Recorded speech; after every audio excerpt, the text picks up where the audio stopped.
Sarah Martinez had perfected the art of blending into shadows. At 32, she moved through the bustling corridors of St. Mary's Hospital with the quiet efficiency of someone who had learned that drawing attention could mean the difference between life and death. Her scrubs hung loose on her thin frame, and she kept her dark hair pulled back in a simple ponytail that revealed nothing of the woman who had once commanded respect in the most dangerous places on earth. The emergency room buzzed with its usual chaos. Nurses rushed between patients, doctors barked orders, and the constant beeping of monitors created a symphony of urgency that most people found overwhelming. But Sarah found comfort in the noise. It reminded her of another time, another place, where the sounds of helicopters and urgent voices had been the soundtrack to her daily existence. She was restocking supplies in Trauma Bay 3 when Dr. Williams approached with a clipboard in hand. "Sarah, we've got a special case coming in. Military transport helicopter. Multiple casualties from a training accident at the base." Sarah's hands stilled on the bandages she was organizing. Her heart began to pound, but she kept her expression neutral. "How many?" "4 soldiers. 2 critical, 2 stable. The critical ones are coming to us first." Dr. Williams glanced at his watch. "ETA 10 minutes. I need you on the trauma team for this one." She nodded, her throat suddenly dry. "Of course." As Dr. Williams walked away, Sarah closed her eyes and took a deep breath. The familiar smell of antiseptic and the distant sound of sirens transported her back to a field hospital in Afghanistan, where she had spent 18 months of her life trying to piece together broken soldiers under impossible conditions. She had been good at it. Too good, perhaps. Good enough that they had kept sending her to the worst places, the most dangerous missions, until the day everything fell apart. The helicopter's rotors grew louder, and Sarah forced herself to focus on the present. She had a job to do, and these soldiers needed her skills, not her memories. She grabbed a pair of gloves from the dispenser and joined the trauma team assembled near the ambulance bay doors. The first stretcher burst through the doors with an urgency that made Sarah's pulse quicken. The soldier strapped to it was young, maybe 22, with sandy brown hair matted with blood. His left leg was mangled, and she could see bone through the torn fabric of his uniform. But it was his eyes that caught her attention. Wide and terrified, they darted around the room with the wild panic of someone who had never seen combat, never faced real violence before this training accident.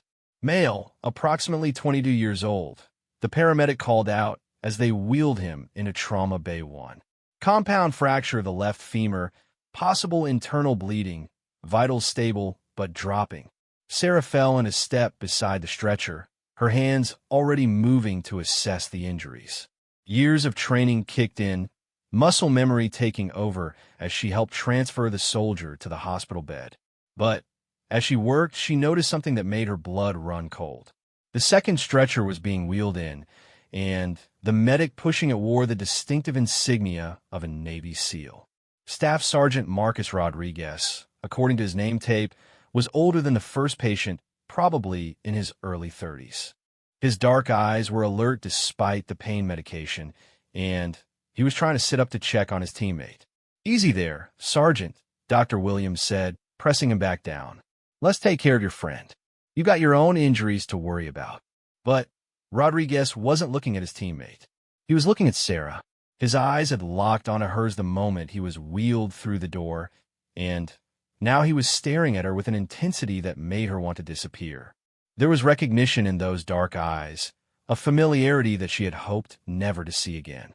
Sarah tried to focus on the first patient, but she could feel Rodriguez watching her every move. His injuries appeared less severe, a dislocated shoulder and various cuts and bruises, but he was alert and aware in a way that made her nervous. She had seen that look before in the eyes of soldiers who had learned to read people like books, to spot inconsistencies and hidden truths. "Nurse Martinez," Dr. Williams called out, "I need you to prep the second patient for x-rays while we get the first one stabilized for surgery." Sarah's hands trembled slightly as she approached Rodriguez's bed. Up close, she could see the surgical precision of his injuries. This was no training accident.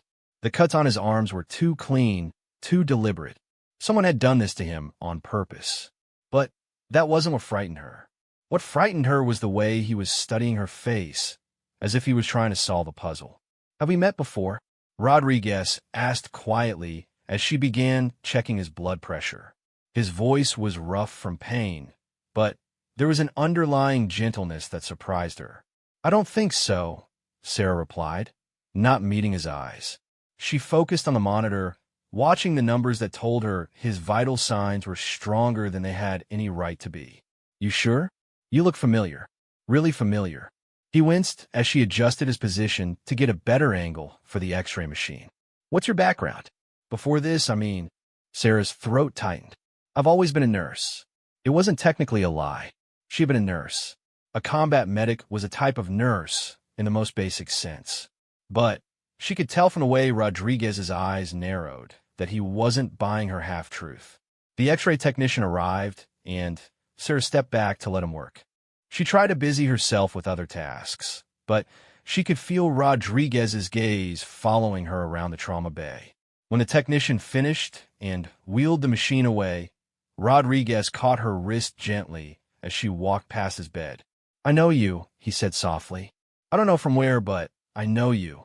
And whatever you're running from, you don't have to run anymore." Sarah pulled her hand away, her heart hammering against her ribs. "I think the pain medication is making you confused. You should rest." But Rodriguez wasn't letting it go. "Your hands," he said, watching as she nervously adjusted the foreline. "The way you work. You've done this before. Real trauma, not just hospital stuff." "Combat trauma." The words hit Sarah like a physical blow. She stepped back, shaking her head. "I need to check on the other patient." She turned to leave, but Rodriguez's voice stopped her. "Doc Martinez." The title froze her in place. She hadn't heard anyone call her that in 3 years. Slowly, she turned back to face him, and she saw the recognition dawning in his eyes. "You're Army, aren't you? Or you were. Special Operations Medical Support. I've heard about you." The ghost medic who could save anyone, who could work miracles under fire. His voice grew softer, more respectful. "What happened? Why are you here?" Sarah felt the walls closing in around her. The trauma base suddenly felt too small, too bright, too loud. She could hear the helicopter rotors again, but this time they weren't bringing patients to safety. This time they were bringing death and destruction, and she was powerless to stop it. "I have to go," she whispered, backing toward the door. "Wait," Rodriguez called out, trying to sit up despite his injuries. "Whatever happened over there, it wasn't your fault. I can see it in your eyes. You're carrying something that's eating you alive, but it wasn't your fault." But Sarah was already gone, pushing through the trauma bay doors and into the hallway beyond. She walked quickly toward the staff bathroom, her breathing shallow and rapid. Behind her, she could hear Dr. Williams asking Rodriguez about his injuries, trying to get him to focus on the present instead of whatever ghost he had stirred up. In the bathroom, Sarah locked the door and gripped the sink until her knuckles went white. In the mirror, she saw the face that had haunted her dreams for 3 years. The face of a woman who had once been one of the best combat medics in the Army, who had saved countless lives in impossible situations, who had been respected and feared and trusted by the most elite soldiers in the military. She also saw the face of a woman who had watched her entire medical team die in a Taliban ambush, who had been powerless to save the people she cared about most, who had failed when it mattered the most. The memories came flooding back with vivid clarity. The desert heat that made it hard to breathe. The constant smell of dust and diesel fuel and blood. The sound of incoming mortars that sent everyone diving for cover. The faces of the soldiers she had patched up and sent back into battle, knowing that some of them wouldn't come back. And then the final mission, the one that had ended everything. Sarah splashed cold water on her face and tried to push the memories away. She had built a new life here, a quiet life where she could use her skills to help people without the constant threat of violence.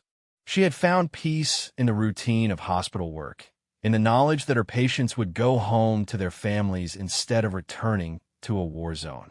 But now Marcus Rodriguez was lying in Trauma Bay 2, and she could see in his eyes that he knew exactly who she was. Not just her name or her former rank, but who she really was underneath all the careful walls she had built around herself. He had seen through her disguise in a matter of minutes, and that terrified her more than any enemy fire ever had. There was a soft knock on the bathroom door. "Sarah, it was Dr. Williams. Are you okay? The patient in Bay 2 is asking for you specifically." Sarah dried her face with a paper towel and stared at herself in the mirror one more time. She could run. She could walk out of this hospital right now and disappear again, find another town, another hospital, another chance to start over. She had done it before, but as she looked at her reflection, she realized that she was tired of running, tired of hiding, tired of pretending to be someone she wasn't. Maybe it was time to face whatever consequences came with being found. She unlocked the door and stepped into the hallway. Dr. Williams was waiting, his expression concerned, but not suspicious. "The sergeant says he needs to talk to you about something important. Something about his medical history that he forgot to mention earlier." Sarah nodded. She knew it was a lie. Rodriguez didn't need to talk to her about his medical history. He wanted to talk to her about hers. But she followed Dr. Williams back toward the trauma bay anyway, her heart pounding with each step. Rodriguez was sitting up in bed when she entered, his dark eyes immediately finding hers. The other patient had been taken to surgery, and the trauma bay was quieter now. Dr. Williams excused himself to check on other patients, leaving Sarah alone with the man who had recognized her. "Thank you for coming back," Rodriguez said quietly. "I know you didn't want to." Sarah remained standing near the door, ready to flee if necessary. "What do you want?" "To understand. To help if I can." He shifted position, wincing at the pain in his shoulder. "I know who you are, Document Captain Sarah Martinez, 75th Ranger Regiment Medical Company. The Angel of Kandahar, they called you. You saved my cousin's life during Operation Neptune's Revenge." Sarah's breath caught in her throat. "Tommy Rodriguez? You remember him?" Marcus's face lit up with a mixture of pride and grief. "He talked about you for months after he got back stateside. Said you worked on him for 6 hours straight after he took shrapnel to the chest. Said you refused to give up on him even when everyone else said he was gone." "Tommy was a good soldier," Sarah said softly, her defenses beginning to crack. "How is he?" Marcus's expression grew somber. "He didn't make it back from his next deployment. IED outside of Fallujah 2 years ago. But he lived long enough to write a letter to his wife, to see his daughter born, to say goodbye to the people he loved. Because of you." Sarah felt tears burning behind her eyes. She had saved Tommy Rodriguez, but she couldn't save the members of her own team. The irony was not lost on her. "I heard about what happened to your unit," Marcus continued gently. "About the ambush near the Pakistan border. About how you were the only survivor." "Don't," Sarah whispered, her hand moving to the door handle. "You can't keep running from it, Doc. I've seen what survivor's guilt does to good soldiers. It eats them alive from the inside out." Marcus's voice was filled with understanding born from his own experiences. "Whatever happened out there, it wasn't your fault." "You don't know what you're talking about," Sarah said, but her voice lacked conviction. "I know that you're one of the best medics the Army ever produced. I know that you've saved hundreds of lives. I know that you're wasting away in this hospital when you could be out there making a real difference." Marcus leaned forward, his eyes intense but kind. "And I know that the team that died in that ambush would be heartbroken to see what their sacrifice has done to you." Sarah felt something break inside her chest, a dam that had been holding back 3 years of grief and guilt and self-recrimination.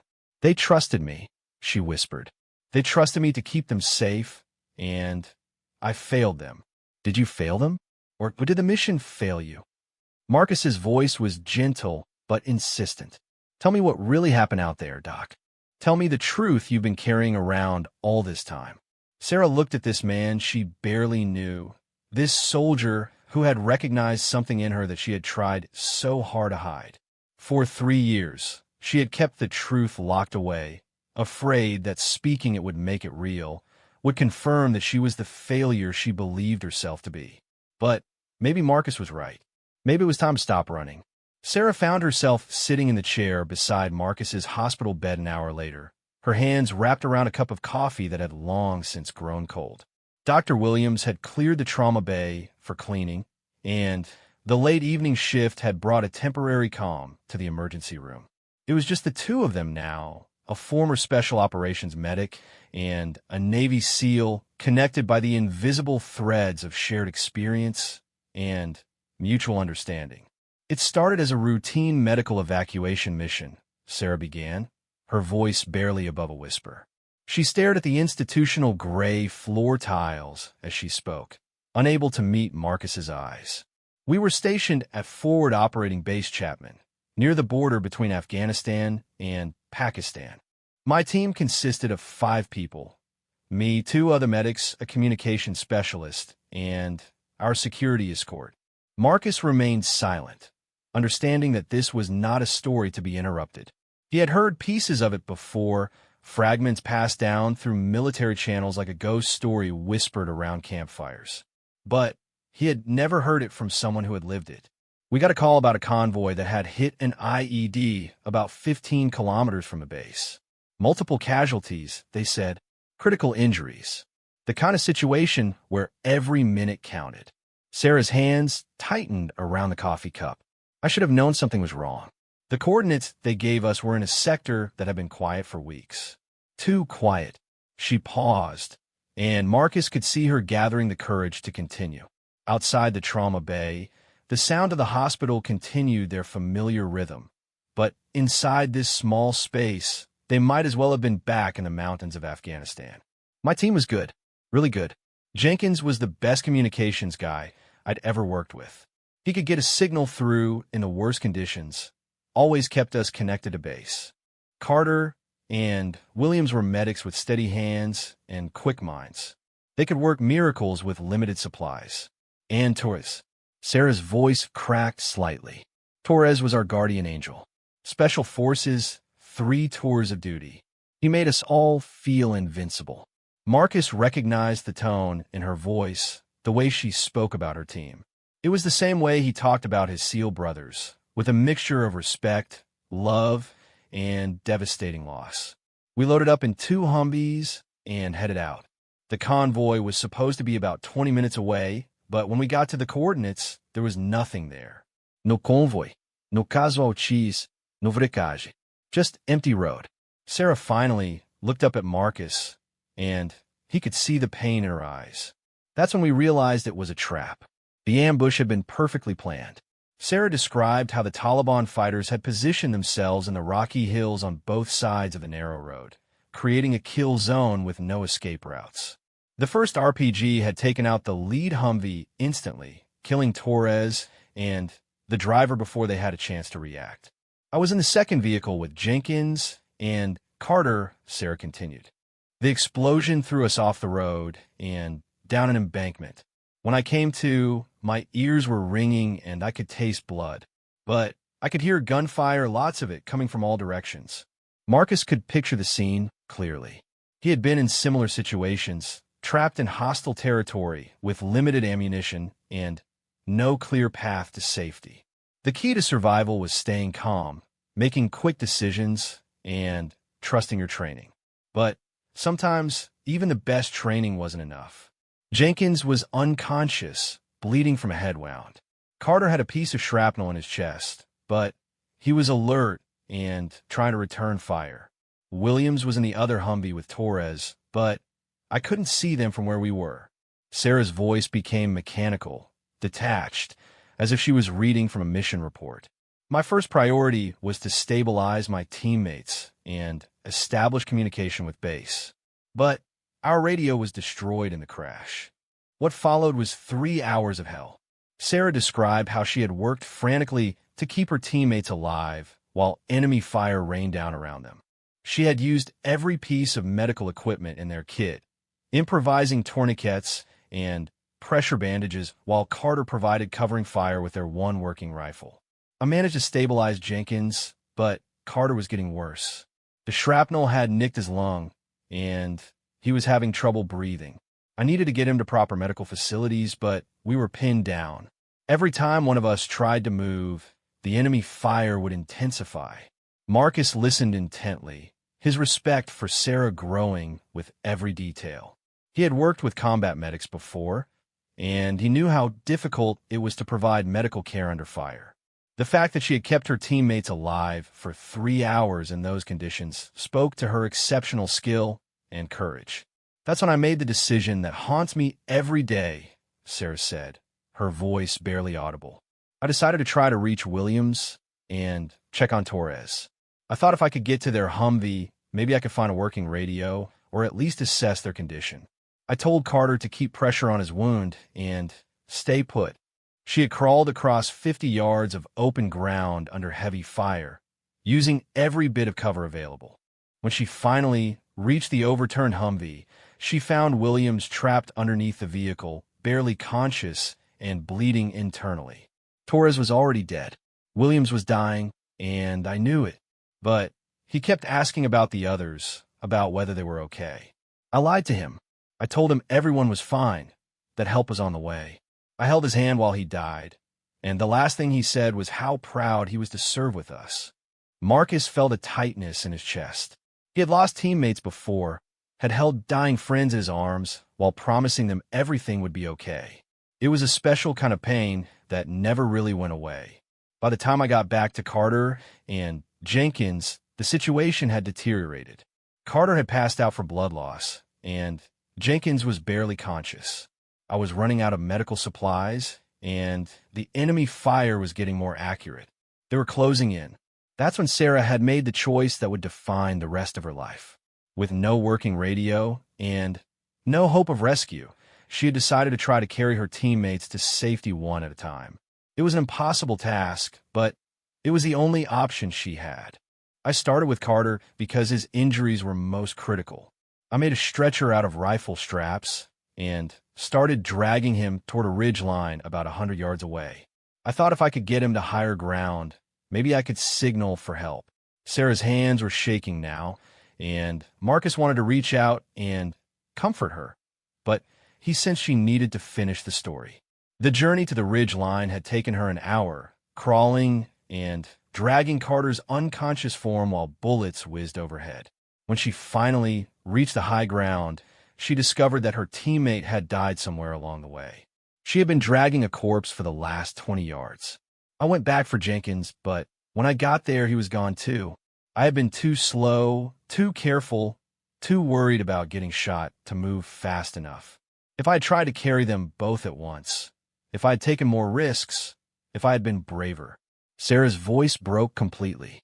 They might still be alive. Marcus leaned forward in his hospital bed, ignoring the pain in his shoulder. "Sarah, listen to me. You did everything you could. You were outnumbered and outgunned with no support and no communication. The fact that you survived at all is a miracle." "But I was supposed to save them," Sarah whispered. "That was my job. I was the medic. I was supposed to keep them alive. Your job was to provide medical care, not to perform miracles. You can't save people from enemy fire with bandages and morphine."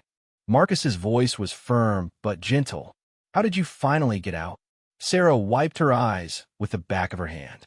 "A drone spotted the wreckage 6 hours after we were reported missing. By then, the Taliban fighters had moved on. A rescue helicopter found me on the ridge, next to Carter's body.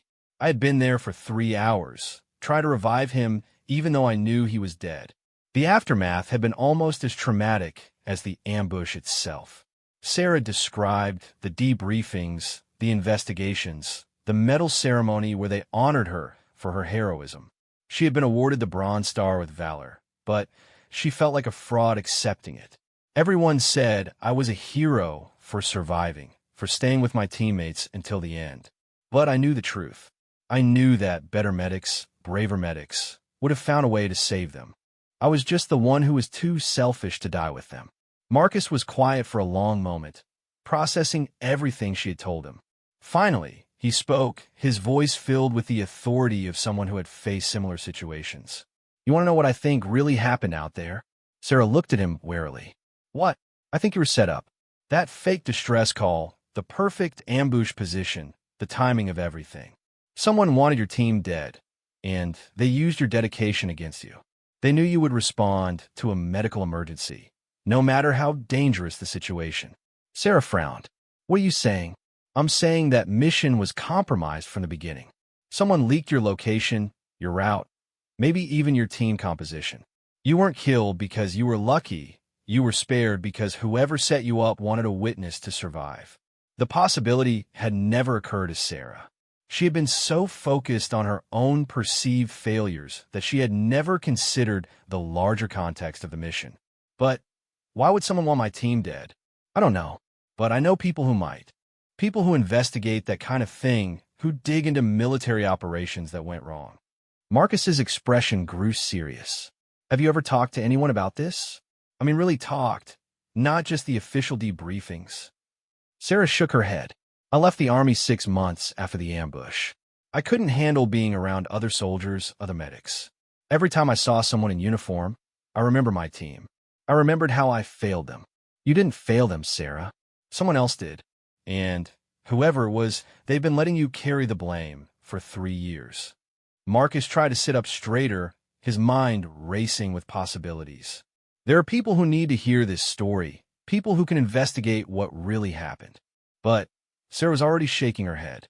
I can't go through all of that again. The questions, the investigations, the publicity. I just want to be left alone. And what about justice for your team? What about making sure this doesn't happen to other soldiers? Marcus's voice grew more urgent. You have skills, Sarah. Important skills.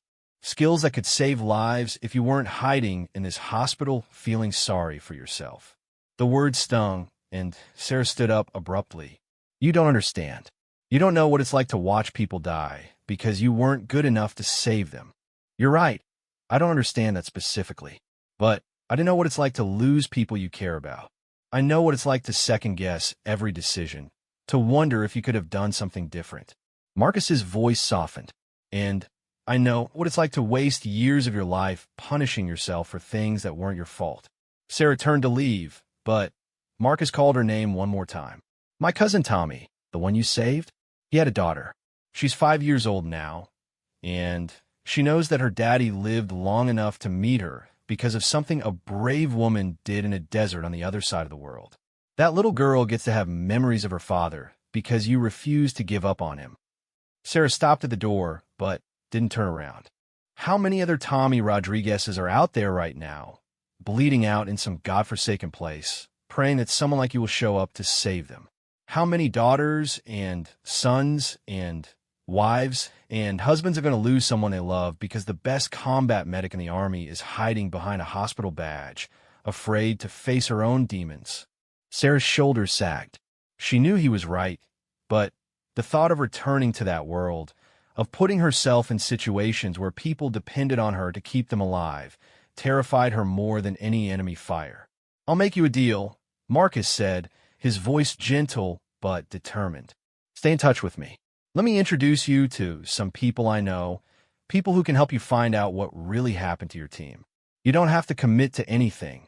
Just listen to what they have to say. And in return, I'll tell you something about your team that you need to know. Sarah finally turned around. What about my team? Torres left behind a journal. His wife gave it to his unit when she cleaned out his belongings. There's an entry in there, written the day before your final mission. An entry about you. Sarah's breath caught in her throat. What did it say? Marcus smiled sadly. That's something you'll have to find out for yourself. But I can tell you this much. That man respected you more than any medic he'd ever worked with. And he would be devastated to know that his death drove you away from the work you were born to do. As Sarah stood in the doorway of the trauma bay, she felt the foundation of her carefully constructed new life beginning to shift. For 3 years, she had built her identity around the belief that she was a failure, a fraud, a medic who couldn't save the people who mattered most. But Marcus was offering her something she had never considered, the possibility that she was wrong about everything. The question was whether she was brave enough to find out the truth. 3 weeks later, Sarah found herself sitting in a coffee shop in downtown Chicago, staring at a manila folder that contained more information than she had ever wanted to know about her final mission. Across from her sat Colonel James Mitchell, a soft-spoken man in his 50s who worked for Army Criminal Investigation Command. Marcus had made good on his promise, and Mitchell had driven down from Fort Bragg specifically to meet with her. "Before we go through this," Mitchell said, sliding the folder toward her, "I need you to understand that what you're about to see is going to change everything you think you know about that day. Are you prepared for that?" Sarah's hands trembled as she touched the edge of the folder. "Marcus told me you found evidence that someone said on my team. Is that true?" Mitchell nodded grimly. "We've been investigating a series of compromised missions in the Afghanistan theater, operations where our forces walked into carefully planned ambushes. Your mission was one of 7 that fit the same pattern. In every case, a high-value medical or intelligence asset was lured into a trap using false distress calls." "High-value asset?" Sarah frowned. "I was just a medic." "You were the most decorated combat medic in special operations at the time. Your success rate was unprecedented, and you had saved several high-ranking officers who would have died without your intervention. That made you a target." Mitchell opened the folder and pulled out a photograph. "Do you recognize this man?" Sarah studied the grainy surveillance photo. The man was middle-aged with a beard and traditional Afghan clothing, but there was something familiar about his eyes. "I'm not sure. Maybe. His name is Ahmad Massoud. He was a Taliban commander operating in your sector. But he was also working as an intelligence asset for the CIA." Mitchell pulled out another document. 3 days before your mission, Massoud was captured by rival Taliban forces. Under interrogation, he revealed the location of several American operations, including the existence of high-value medical personnel at FOB Chapman. The revelation hit Sarah like a physical blow. "You're saying he gave them my name?" "He gave them everything. Your team composition, your standard operating procedures, even your psychological profiles. They knew exactly how to bait the trap." Mitchell's expression was grim. "The fake distress call wasn't random. They knew you would respond personally to a mass casualty event. They were counting on your dedication." Sarah felt sick. "But why? Why target a medical team? We weren't combatants." "Because you were keeping their enemies alive. Every soldier you saved went back into the field to fight against them. In their minds, killing 1 medic was worth more than killing 10 infantrymen." Mitchell pulled out a detailed map of the ambush site. They had been planning this for weeks. The position was perfect, the timing was calculated, and they had enough firepower to guarantee that no one would survive. "But I did survive," Sarah whispered. "Yes, you did. And that's what saved several other teams from walking into similar traps." Mitchell leaned forward. "After your debriefing, we were able to identify the communication methods they were using to set up these ambushes. We prevented at least 4 other attacks in the following months." Sarah stared at the map, trying to process what she was hearing. "So, my team's death actually saved other people. Your team's sacrifice, combined with your survival and testimony, led to a complete overhaul of how we responded to distress calls in that region. The protocols you helped develop are still in use today." Mitchell's voice grew softer. "Sarah, your teammates didn't die because you failed them. They died because they were heroes who answered a call for help, just like they were trained to do." For the first time in 3 years, Sarah felt a crack in the wall of guilt she had built around herself. But the relief was followed immediately by anger. "Why didn't anyone tell me this before? Why did you let me think it was my fault for 3 years?" "Because we didn't have all the pieces until recently. Massoud was killed in an unrelated operation 6 months after your mission. It took us this long to track down his handlers and piece together the intelligence network that compromised your team." Mitchell pulled out one final document. "But there's something else you need to know. Something that might be even harder to hear." Sarah braced herself. "What?" "We found Torres's personal effects last month, including his journal. Marcus mentioned this to you, but he didn't tell you everything." Mitchell handed her a photocopied page. "This is the entry he wrote the night before your final mission." Sarah read the handwritten words with growing amazement. Torres had written about a conversation he'd had with the other team members, a discussion about how lucky they were to serve with someone like Sarah. He described her not just as a skilled medic, but as a leader who made them all better soldiers. He wrote about how her calm presence under fire gave them confidence, how her refusal to give up on any patient inspired them to fight harder. But it was the final paragraph that brought tears to Sarah's eyes. Doc Martinez asked me today if I was afraid of dying. I told her I wasn't, and that's the truth. When you're serving with the best medic in the Army, someone who would literally die before letting you down, fear becomes irrelevant. If something happens to me tomorrow, I know Doc will fight for me until her last breath. That kind of faith in your teammates makes you invincible. Sarah set the journal page down with shaking hands. He trusted me completely. They all did. And according to the after-action reports from the soldiers who found you, you honored that trust. You stayed with them until the end, even when staying meant risking your own life. Mitchell gathered the documents back into the folder. Sarah, you didn't fail your team. You were the only reason that ambush didn't achieve its full objective. What do you mean? The Taliban forces that attacked you were supposed to capture at least one prisoner for interrogation. They wanted intelligence about other special operations medical assets. But you fought so hard to protect your teammates, kept them alive so long under impossible conditions, that the enemy forces couldn't get close enough to take anyone alive. Mitchell's expression grew admiring.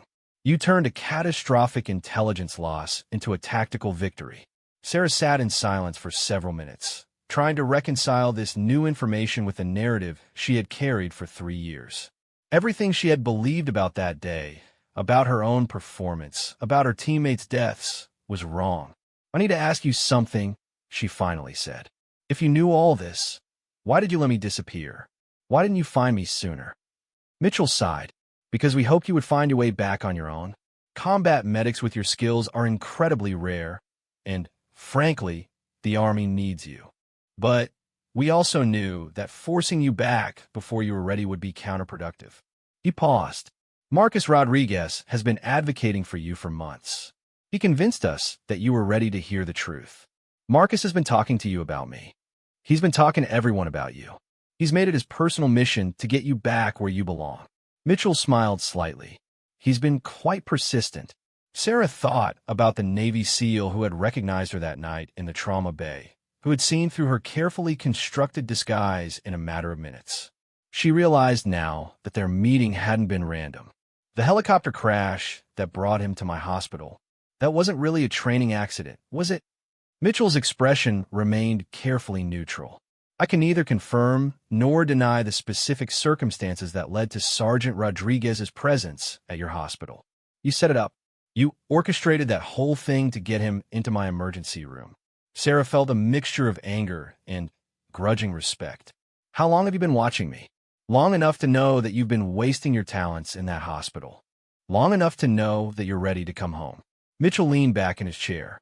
The question is, are you ready to listen to what we're offering? Sarah had known this moment was coming from the instant she agreed to meet with Mitchell. What kind of offer? A new assignment. A fresh start. A chance to use your skills where they're needed most. Mitchell pulled out a different folder, this one marked with various classification stamps. There's a joint military-civilian medical program being developed to train the next generation of combat medics. It combines traditional military medical training with cutting-edge trauma techniques developed in civilian hospitals. You want me to be an instructor? I want you to be the program director. You would be responsible for developing curriculum, selecting candidates, and overseeing all training operations. Mitchell opened the new folder to reveal detailed program specifications. The program would be based at Walter Reed, but you would also spend time at various trauma centers around the country, learning and teaching the latest techniques.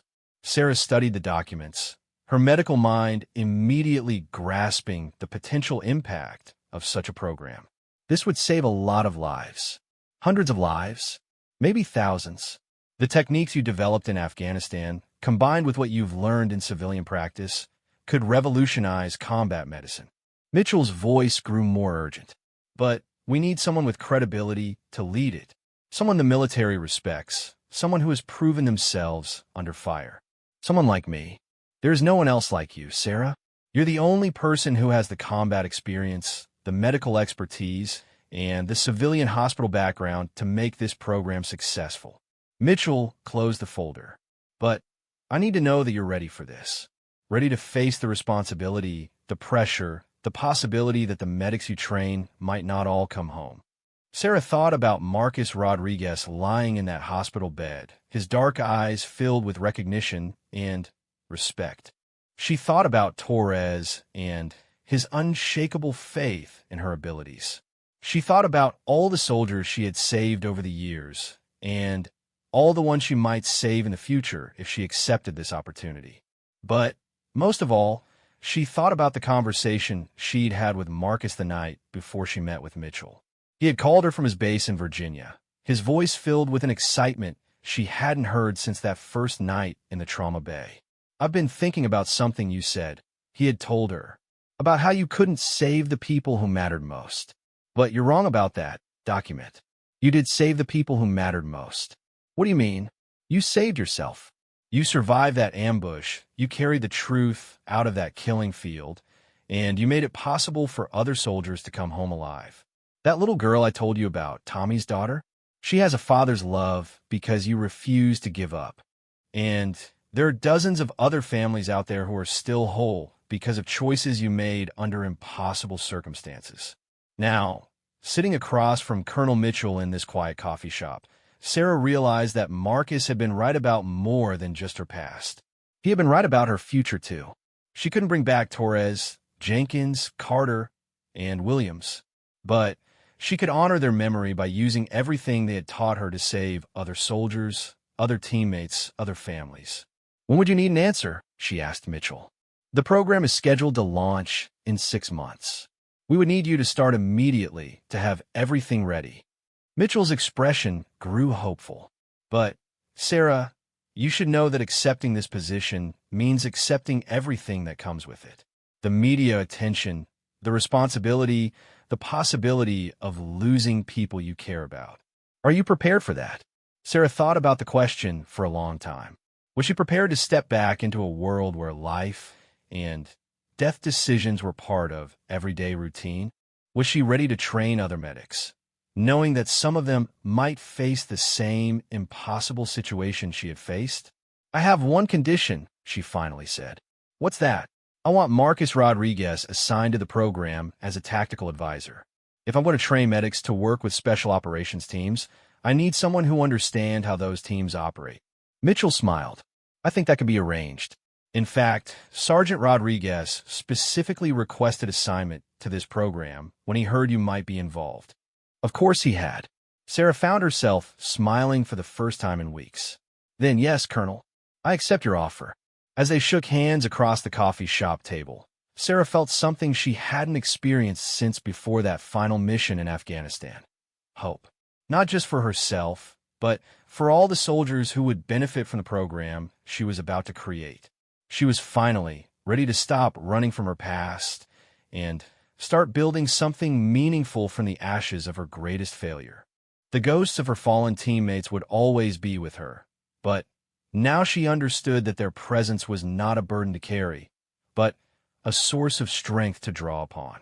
Torres, Jenkins, Carter, and Williams had died believing in her abilities, trusting in her dedication, and confident in her refusal to give up.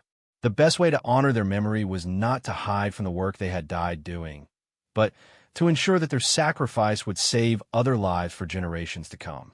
2 years later, Lieutenant Sarah Martinez stood in front of a classroom filled with 24 of the most promising combat medics in the United States military. The morning sun streamed through the windows of the training facility at Walter Reed Medical Center, illuminating the eager faces of soldiers who had volunteered for the most demanding medical program the Army had ever created. "Today, we're going to talk about making impossible decisions," Sarah began, her voice steady and confident. "Not the kind of decisions you read about in textbooks, but the kind you make when someone's life is hanging in the balance and you have 30 seconds to save them." The students leaned forward, their notebooks ready. Sarah had gained a reputation over the past 18 months as an instructor who didn't just teach medical techniques, but who prepared her students for the psychological realities of combat medicine. Her program had a 96% success rate, the highest of any specialized military training in the country. "Who can tell me the three most important factors in battlefield triage?" she asked, scanning the room. A young corporal in the front row raised her hand. "Severity of injuries, availability of resources, and likelihood of survival with treatment." "Good, but incomplete."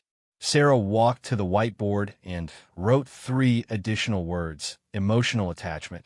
She turned back to face the class.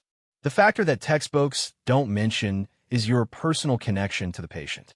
When you're working on someone you know, someone you care about, it becomes exponentially harder to make rational medical decisions." She had learned this lesson the hard way, but now she used that knowledge to prepare her students for situations she hoped they would never face. Every technique she taught, every scenario she presented, was informed by her own experiences and the experiences of the soldiers she had lost. "Let me tell you about a mission in Afghanistan," she continued, and the room fell completely silent. The students knew that when Dr. Martinez shared stories from her combat experience, they were about to learn something they couldn't get from any medical textbook. As she began to describe the ambush that had changed her life, Sarah found that the memories no longer held the same power over her. The guilt and shame had been replaced by a sense of purpose, a determination to ensure that other medics would be better prepared than she had been. She could speak about Torres, Jenkins, Carter, and Williams now without falling apart, could honor their memory by using their story to teach others. The classroom door opened quietly, and Marcus Rodriguez slipped inside. He had been working with Sarah for over a year now, serving as the tactical advisor for the program and helping to design realistic combat scenarios for the students.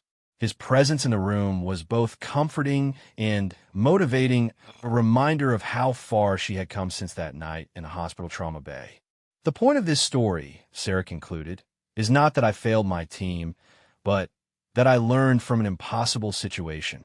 The lessons I learned that day have been incorporated into every aspect of this program.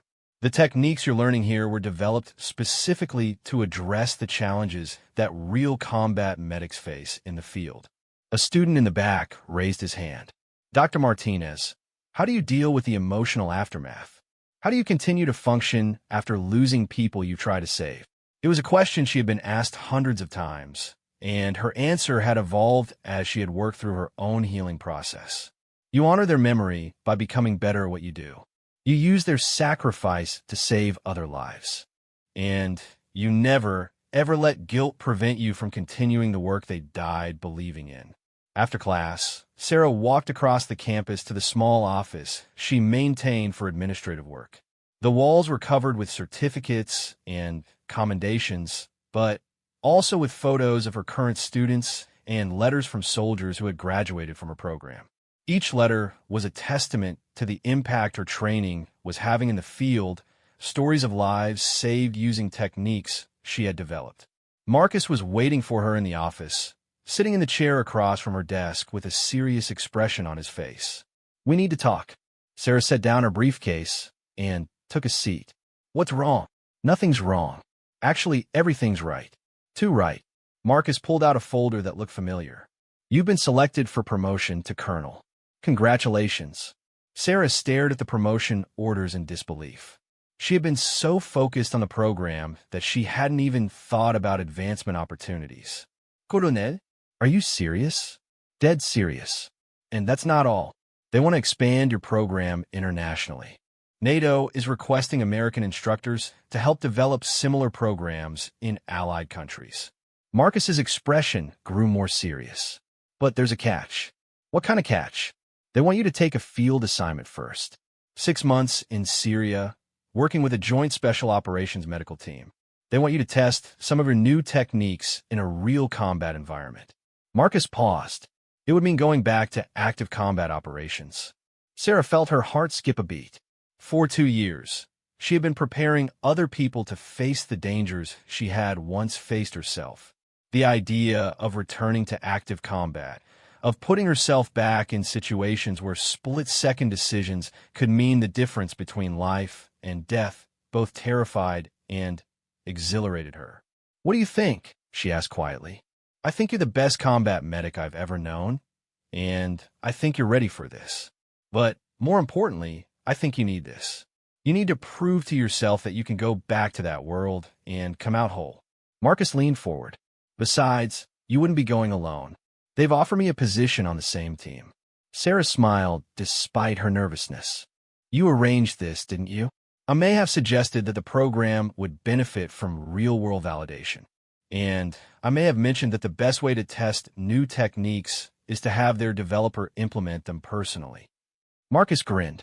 "But the decision to offer you the promotion was entirely based on your performance over the past 2 years."